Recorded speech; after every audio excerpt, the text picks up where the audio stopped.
Morning students, welcome to this lecture of class +2 from the unit solution। जैसा कि पता ही है कि लास्ट लेक्चर के अंदर हम राउट्स लॉ के बारे में डिस्कस कर रहे थे। वेरी इम्पोर्टेंट लॉ है। इस यूनिट के अंदर दो लॉ हैं, हेनरी लॉ और राउट्स लॉ, और दोनों ही लॉ वेरी इम्पोर्टेंट हैं। तो सबसे पहले हम देख लेते हैं कि राउट्स लॉ होता क्या है। राउट्स लॉ जो FM राउट्स ने दिया था 1886 के अंदर, ये लॉ क्या कहता है कि vapour pressure of a component is equal to mole fraction of that component multiplied by vapour pressure of that component in pure state. और मैथमेटिकली हम इसको लिख सकते हैं कि हमने माना था कि दो कंपोनेंट A और B हैं, तो A कंपोनेंट का वेपर प्रेशर किसके बराबर हो गया, PA बराबर है XA इंटू PA नोट के, और PB किसके बराबर हो गया, XB इंटू PB नोट के बराबर हो गया। और ये चीज़ हमने डिस्कस की थी वोलेटाइल सोल्यूट के केस में। वोलेटाइल सोल्यूट एक ऐसा सोल्यूट होता है जिसके वेपर्स बन जाते हैं। अब हम यहाँ पर ले रहे हैं routes law for non volatile solute. तो नॉन वोलेटाइल सोल्यूट एक ऐसा सोल्यूट होता है जिसके पार्टिकल्स वेपर फेज के अंदर नहीं जाते हैं। तो इसे समझने के लिए सबसे पहले हम क्या करते हैं, एक वेसल ले लेते हैं। इस तरह से एक क्लोज्ड वेसल है, और इस वेसल के अंदर हमने प्योर सोलवेंट ले लिया, और ये प्योर सोलवेंट एक पर्टिकुलर टेम्परेचर के ऊपर रखा हुआ है। तो स्टार्टिंग के अंदर जो सोलवेंट है वो यहाँ तक है, इसके अंदर सोलवेंट। तो यहाँ पर क्या होगा, कुछ मॉलिक्यूल्स की काइनेटिक एनर्जी बढ़ेगी और वो वेपर फेज के अंदर जाएंगे।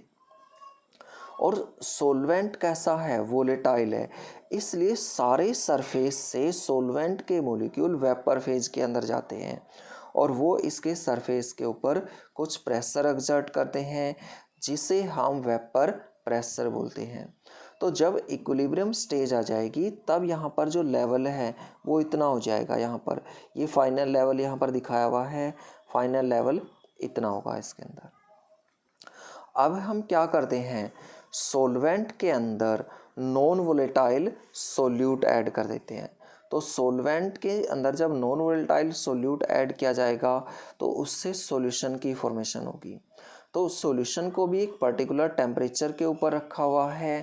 तो हम देखेंगे कि यहाँ से सरफेस से वेपर्स की फॉर्मेशन होगी, लेकिन सरफेस पे अगर हम देखें तो एक तो सोलवेंट के मॉलिक्यूल हैं, दूसरा नॉन वोलेटाइल सोल्यूट के मॉलिक्यूल हैं। सोलवेंट के मॉलिक्यूल्स तो वेपर फेज में जाएंगे लेकिन सोल्यूट के नहीं जाएंगे, क्योंकि जो सोल्यूट है वो नॉन वोलेटाइल सोल्यूट है, इसलिए उसके वेपर्स नहीं बनेंगे। तो सॉल्यूशन का जो वेपर प्रेशर होगा वो केवल सोलवेंट के मॉलिक्यूल्स के कारण ही होगा, सोल्यूट का उसके अंदर कोई भी कंट्रीब्यूशन नहीं होगा। तो हम यहाँ से कह सकते हैं कि जब भी एक सॉल्यूशन के अंदर नॉन वोलेटाइल सोल्यूट प्रेजेंट होता है तो वो रिड्यूस कर देता है escaping tendency of solvent molecules. किस तरह से रिड्यूस कर देता है, एक तो देखो सारे सरफेस से सोलवेंट के मॉलिक्यूल वेपर फेज में जाएं, और एक यहाँ पर कुछ जो सरफेस है वो सोल्यूट के द्वारा ऑक्यूपाई कर लिया। तो यहाँ पर जो सरफेस एरिया है वो रिड्यूस कर दिया नॉन वोलेटाइल सोल्यूट ने। तो इसका मतलब है कि जो एस्केपिंग टेंडेंसी है वो रिड्यूस कर दी है उसने। और हम कह सकते हैं कि जब भी एक नॉन वोलेटाइल सोल्यूट प्रेजेंट होता है तो vapour pressure of solution low हो जाता है as compare to the pure solvent. अगर हम राउट्स लॉ के according vapour pressure of solvent in solution देखें तो ये किसके बराबर होगा, mole fraction of solvent in solution multiplied by vapour pressure of pure solvent के बराबर होगा। और इसको हमने मान लिया कि ये हमारी इक्वेशन 1 है। अब हमने सोल्यूट ऐड कर दिया, नॉन वोलेटाइल सोल्यूट, और वेपर प्रेशर ऑफ सॉल्यूशन देखा, तो हम कह सकते हैं कि वेपर प्रेशर ऑफ सॉल्यूशन किसके बराबर है, vapour pressure of solvent in solution के बराबर है। क्योंकि सोल्यूट का तो वहाँ पर कोई कंट्रीब्यूशन ही नहीं है। और इसे हम मान लिया कि ये हमारे पास इक्वेशन 2 हो गई। और अब हम क्या करेंगे, इक्वेशन 1 और इक्वेशन 2 को मल्टीप्लाई कर देंगे।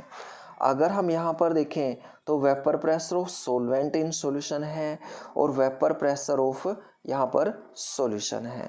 और इस साइड को अगर हम कंबाइन करें तो हमारे पास वेपर प्रेशर ऑफ सॉल्यूशन आ जाएगा, क्योंकि जो सॉल्वेंट होता है वो तो सॉल्यूशन के अंदर प्रेजेंट ही होता है।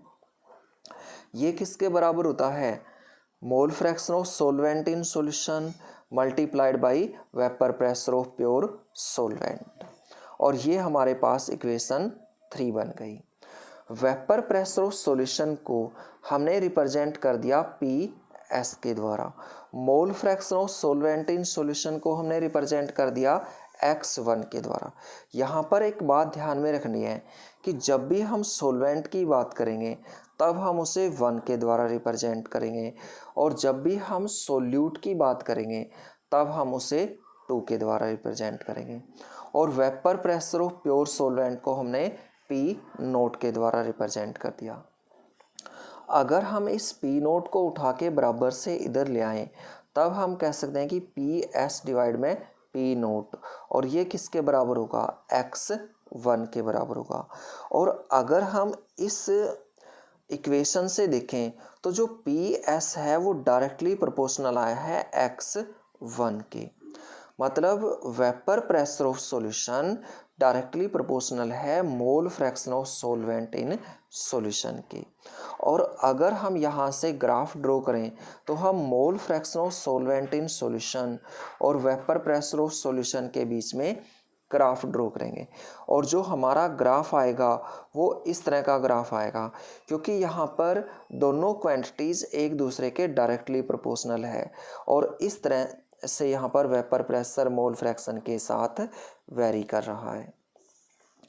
Mole fraction of solvent in solution, mole fraction को हम x के द्वारा रिप्रेजेंट कर रहे हैं, सॉल्वेंट को हमने 1 के द्वारा रिप्रेजेंट किया है।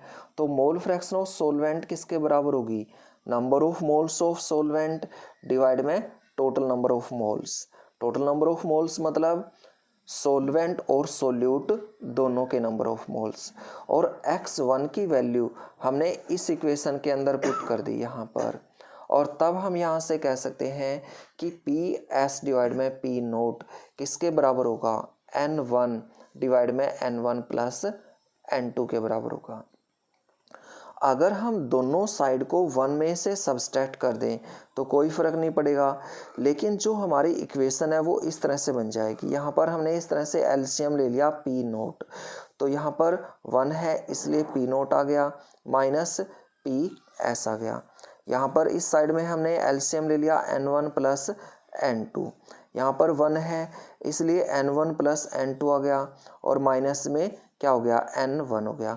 ये n1 प्लस का है, ये n1 माइनस का है, इसलिए यहाँ पर दोनों कैंसिल आउट हो गए, और हमारी इक्वेशन बन गई P note minus P S divide में पी नोट, और ये किसके बराबर है, n2 डिवाइड में n1 प्लस n2 के बराबर है।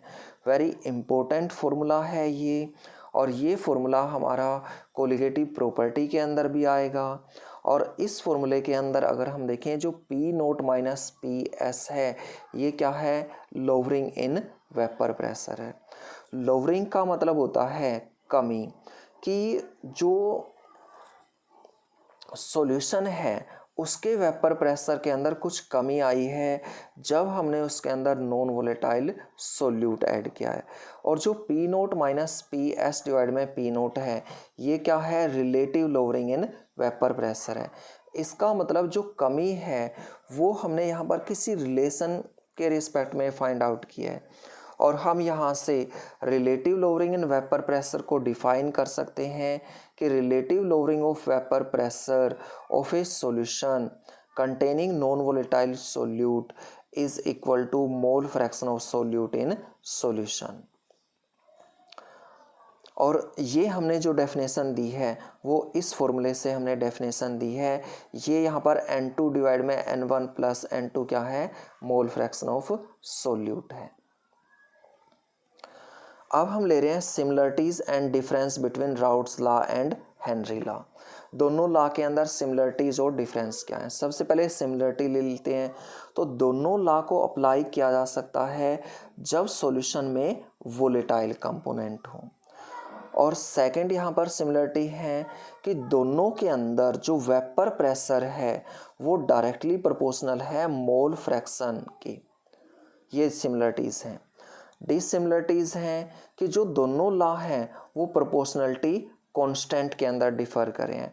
अगर हम राउट्स लॉ की बात करें तो P किसके बराबर है, x इंटू पी नोट, और यहाँ पर प्रोपोर्शनलिटी कांस्टेंट क्या है, P नोट है। P नोट क्या होता है, vapour pressure of pure component होता है। और हेनरी लॉ को अगर हम देखें तो P A किसके बराबर है, के एच इंटू एक्स ए के बराबर है। और यहाँ पर कांस्टेंट क्या यूज किया गया है, के एच यूज किया गया है। Thank you.